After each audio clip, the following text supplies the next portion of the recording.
The year was 1836. Edinburgh, Scotland was a city on the cusp of change.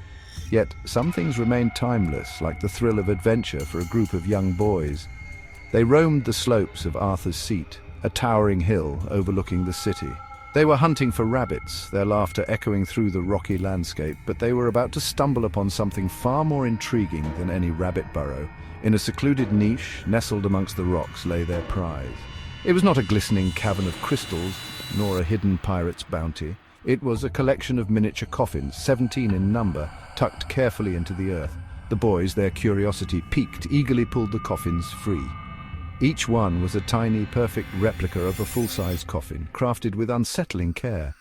The coffins were an enigma. Who would make such things, and for what purpose?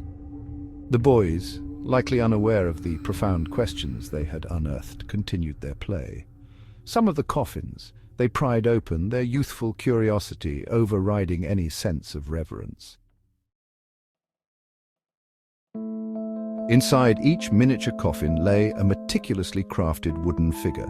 They were small, no more than a few inches tall, but the detail was remarkable. Each tiny figure was clothed in carefully stitched garments, as if prepared for a final slumber.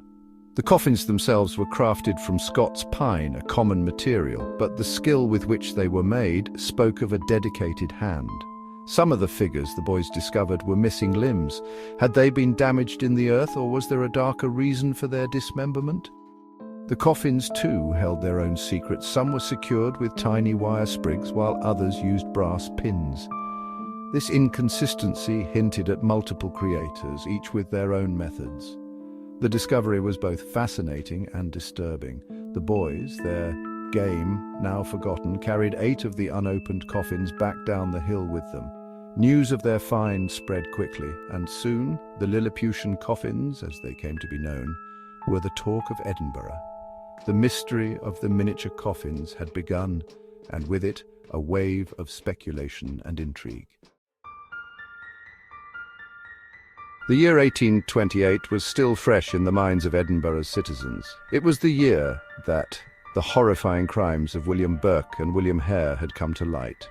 These 2 Irish immigrants, driven by greed, had turned to murder to supply corpses for dissection to the city's medical schools. Their preferred victims were the poor and vulnerable, easy prey in a city grappling with poverty and overcrowding. The number of miniature coffins found on Arthur's Seat, 17, was a chilling match for the number of victims attributed to Burke and Hare. Could these tiny figures represent the souls of those lost to the killer's gruesome trade? The theory quickly gained traction, fueled by whispers and speculation. Some pointed to the fact that the dolls were all male, while many of Burke and Hare's victims were women. However, others argued that the dolls could represent a symbolic gesture, a way for the killer or killers to commemorate their crimes without drawing undue attention. While the link to Burke and Hare was the most sensational theory, it was not the only one. Arthur's Seat, with its commanding views and ancient history, was a place steeped in folklore and legend. Some whispered that the dolls represented sailors lost at sea, each tiny figure a prayer for a safe return. Others saw them as a symbolic burial for victims of a forgotten tragedy, lost to the mists of time. The early 19th century was a tumultuous time in Scotland. The country was still reeling from the fallout of the Napoleonic Wars, and social unrest was simmering. The Radical War of 1820, a brief but bloody uprising against the government, had left its own scars on the national psyche. Could the dolls be a macabre memorial to those who had fought and died for a cause, their memory kept alive in this unusual way? To understand the impact of the Burke and Hare murders, one must understand the Edinburgh of the 1820s. It was a city of stark contrasts. The grandeur of the new town, with its elegant Georgian architecture, stood in stark contrast to the squalor of the old town, where poverty and disease were rife. The demand for corpses for anatomical study was high, fueled by the groundbreaking work of Edinburgh's medical pioneers. However, the supply of legally obtained bodies was limited. This created a lucrative black market, with resurrection men raiding graveyards to steal freshly buried corpses. Burke and Hare, however, took this ghoulish trade to a terrifying new level. Their crimes shocked the city and beyond. The trial and subsequent execution of William Burke, whose body was publicly dissected at the anatomy school, became a media sensation. The case highlighted the city's dark underbelly and fueled public anxieties about the burgeoning field of anatomical science. The dolls themselves offered tantalizing clues to their origin. The clothing on the figures, while simple, was carefully crafted and appeared to date from the early 1830s. This suggested that the dolls were not ancient artifacts, but rather created relatively recently. The open eyes of the figures presented another puzzle. If they were intended to represent corpses, why were their eyes not closed? Some experts suggested that the figures may have originally been toy soldiers, repurposed for a more sinister purpose. The removal of limbs, then, could have been a way to make them fit into their miniature coffins, rather than a sign of violence. The coffins themselves, though simple in design, were well made.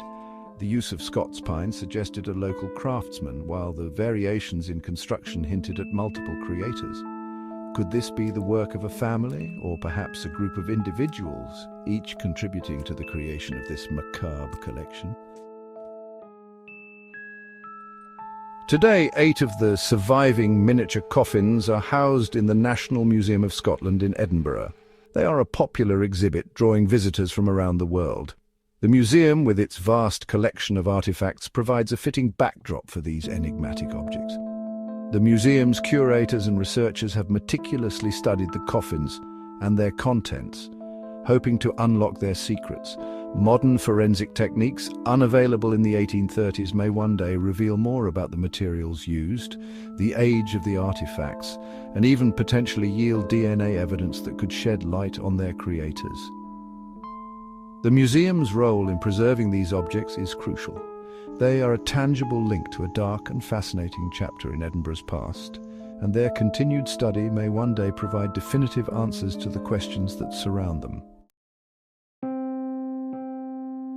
The mystery of the Burke and Hare murder dolls, as they have become known, continues to captivate and intrigue. Were they a macabre tribute to the victims of Edinburgh's most infamous killers, or do they represent something else entirely?